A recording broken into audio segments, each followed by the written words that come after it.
Oke, sorry tadi terputus. Nah, jadi eh, ketika kita sekali lagi kembali melihat cakra dengan gunanya itu tergantung sekali dengan pemahaman kita. Jadi teori-teori yang kita tahu dan semakin banyak teori yang kita tahu itu cuma pintu gerbang aja. Pintu gerbang. eh, Lalu eh, cakra itu mengalami berbagai upgrade juga, berbagai bentukan-bentukan yang lebih sempurna. Jadi kalau teman-teman pernah dengar tentang mandala, mandala itu adalah bentukan kedua, ketiga, atau keempat dari cakra gitu. Jadi cakra itu punya bentuk samar, punya bentuk dasar, punya bentuk lanjutan. Nah, jadi kayak gitu. Jadi kadang-kadang kalau dipahami cakra itu seperti kayak gugusan Bima Sakti ya, itu bisa jadi itu adalah cakra. Kalau dipahami sebagai bentuk gunung yang sangat agung ketika kita melakukan perjalanan meniti diri, mengastral lah kalau istilah sederhananya, itu ntar bertemu dengan pemandangan-pemandangan seperti itu. Hamparan, ya pokoknya intinya apa yang kita lihat itu di dalam diri kita itu. Apapun yang kita lihat, termasuk pemandangan-pemandangan yang menakjubkan, pemandangan-pemandangan yang menyeramkan, itu di dalam diri. Nah, itu baik kalau terpraktek sendiri ya. Terpraktek dalam arti kita tuh tidak melulu berpatokan pada teori, tapi berpatokan pada kenyataannya. Kenyataannya sesuai dengan kesadarannya. Nah, itu kayak gitu.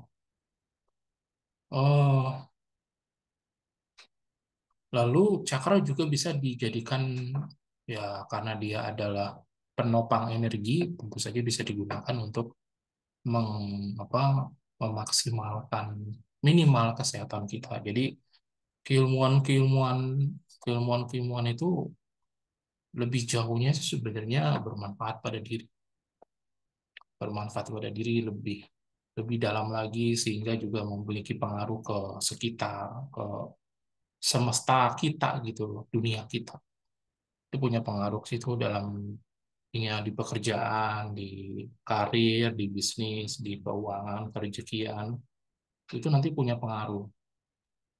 Kesehatan juga salah satu, ya itu tingkat tingkat paling dasar kayaknya kesehatan.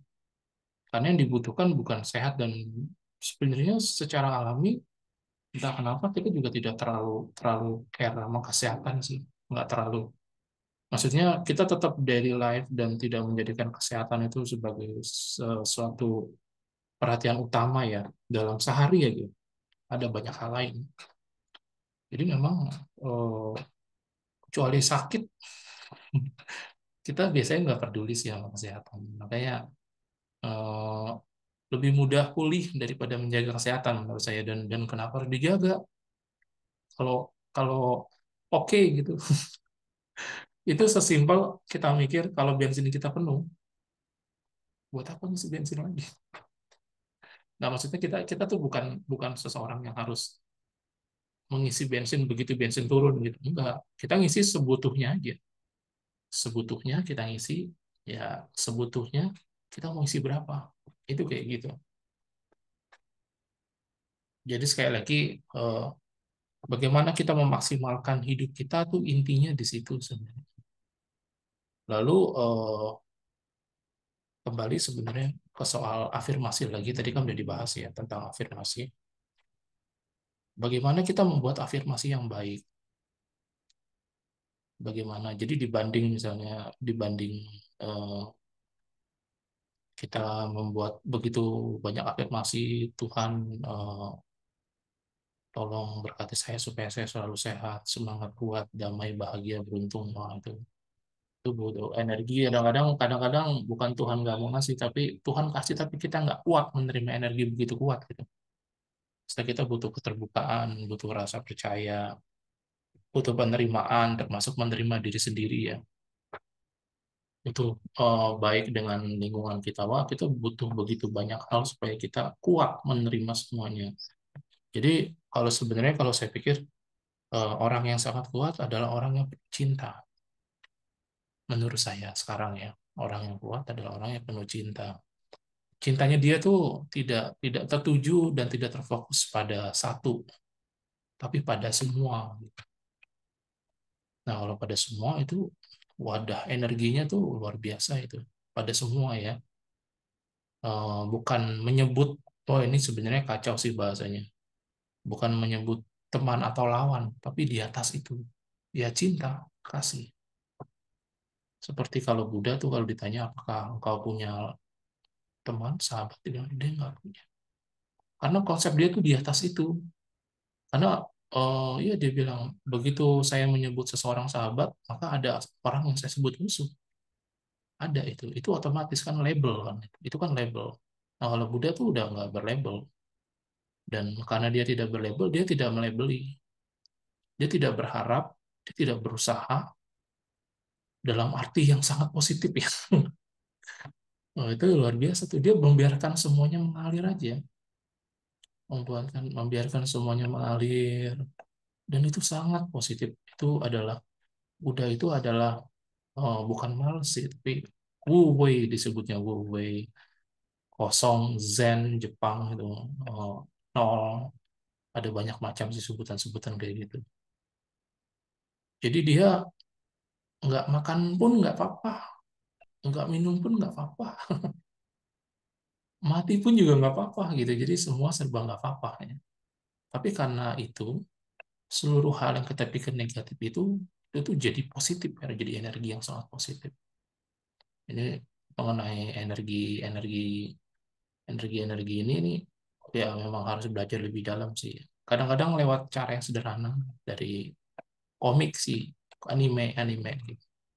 Jadi energi-energi memang memang benar kalau dibilang kita tuh punya banyak energi kutukan.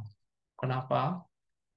Karena kita berpikirnya negatif, karena kita berbuatnya negatif, pandangan negatif semuanya. Jadi yang ada dalam diri kita tuh yang negatif, terkutuk. Jadi ya energi kutukan itu merusak, itu pasti merusak. Jadi contohnya ya kalau kita jadi bos yang tidak baik. Kalau jadi karyawan yang tidak baik. Itu umumnya ya, secara umum. Kecuali beberapa orang yang memang mengolah dirinya, menyempatkan waktu mengolah dirinya sehingga dia menjadi positif. Nah, berpikir positif, ya udah kalau dia begitu dia menjadi dimanapun positif, menjadi karyawan yang positif gitu. Tapi di atas itu semua menjadi nol, di atas itu semua. Tapi ini butuh satu pemahaman ya, termasuk pemahaman tentang uang gitu. Orang yang mengalami pencerahan itu adalah orang yang sangat kaya, tapi dalam pengertian bahwa bahwa dia kaya dalam hidupnya gitu. Uang itu hanya, wah kalau dia mau gampang itu dapat uang, gampang sekali.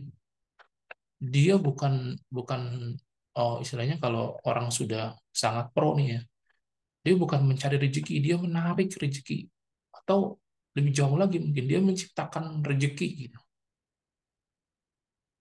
Ya ada beberapa tingkatan lah. Nah, itu kayak gitu.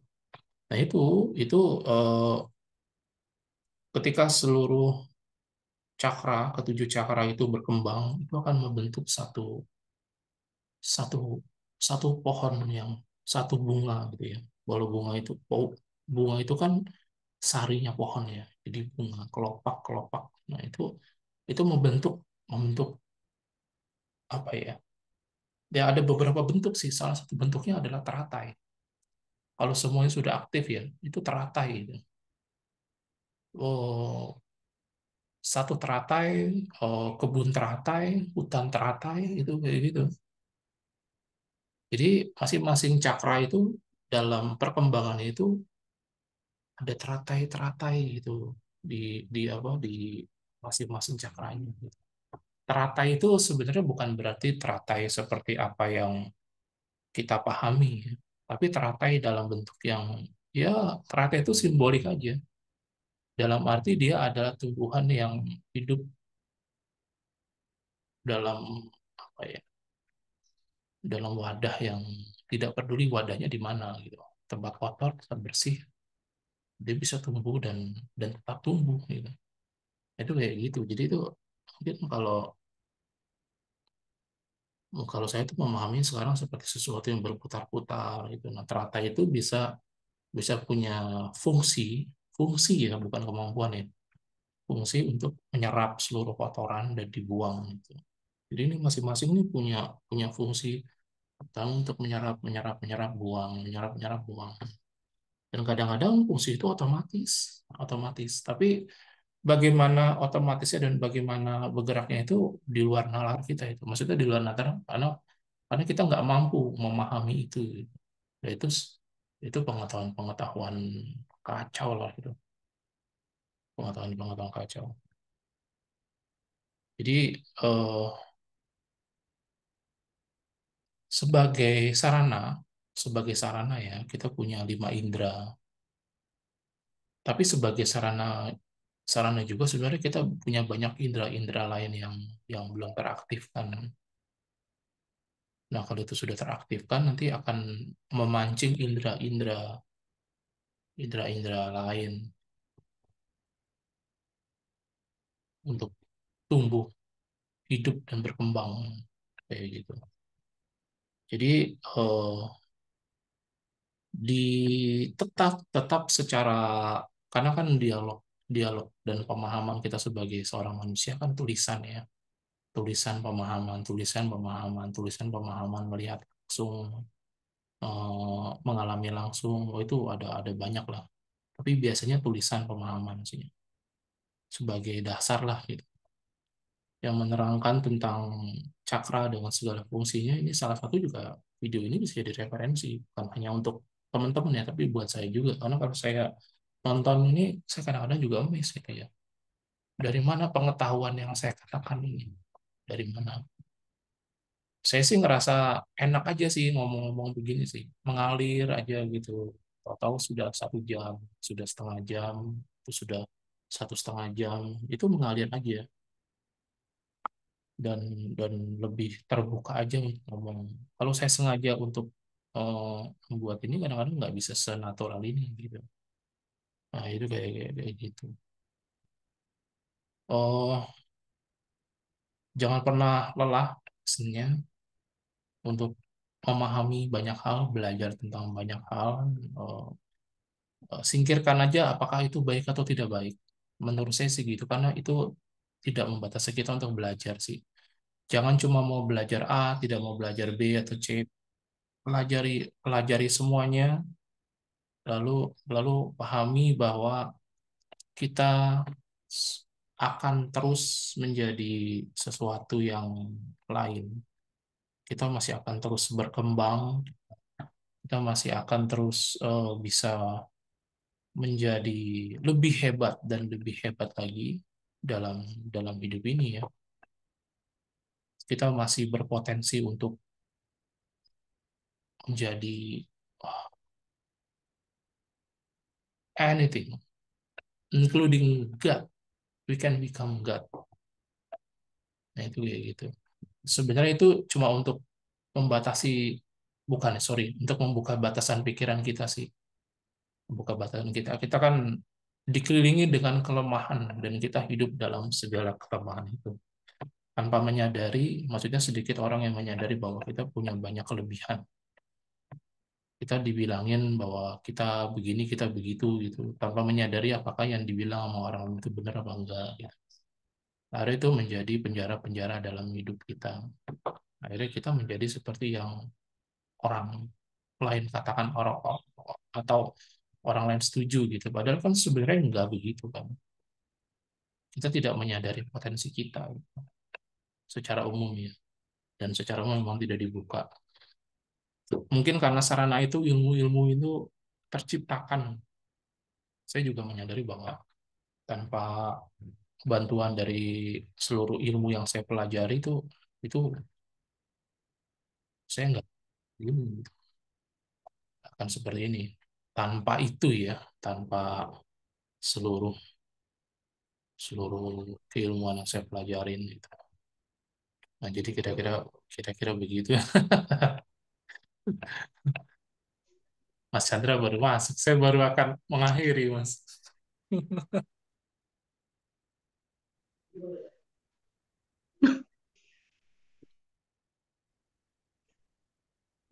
Lagi santai apa gimana, Mas?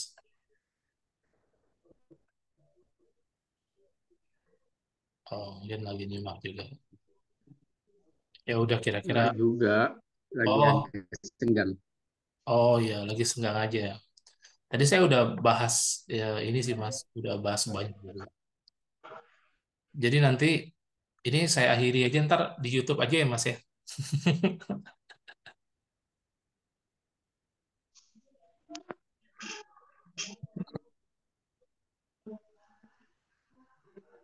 Itu aja ya, Mas ya. Jadi nggak enak, Mas. Oke, saya rasa itu aja. Thank you semuanya. Nanti akan bisa dilihat di YouTube-nya. Thank you.